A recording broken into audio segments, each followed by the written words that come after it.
Sanibonani wey'ngane zakwethu, ake nginibelele phinde futhi nginamukele kuyona i-channel hamba phambili eRadio Ingeza. La magama ngumfeza Ntuthu ngakho lo bathila sibona amagumede. Manje mhlawumbe usemusha kuleli khasi ngizophinde ngicela ngisho ukuthi uyasubscribe, ungakhohlwa ukukhomenta nokulike nokushare.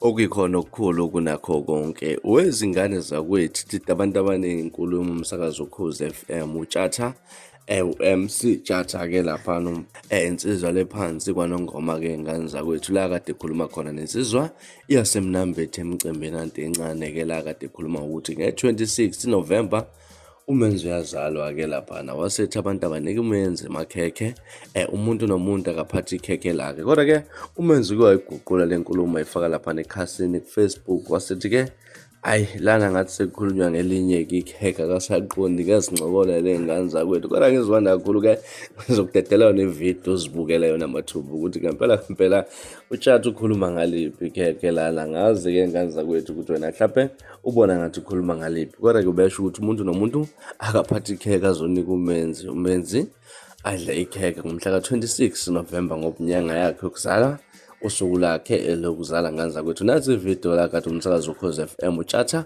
ekhuluma kabanzi mayelana no-double tinder ikhekhe kumele linikwe umenzi. Mina ke sengiphuma nje kodwa ngiyabuya futhi nezinye izindaba ezilandelayo kuvidiyo elandelayo. Kwakho ukusubscribe niziphathe kahle nibe nosuku lomnandi ngithanda khona. 29 November 26 November birthday yakho.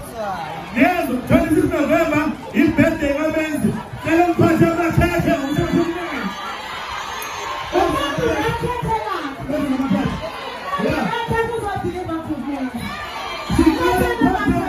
Umuntu nomuntu ikhekhe lakhe azonika umenzi ngomthethweni. Uyazala ngomhla 26.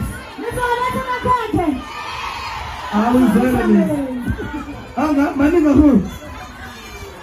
Solomon ebhayibhelini ayo 700.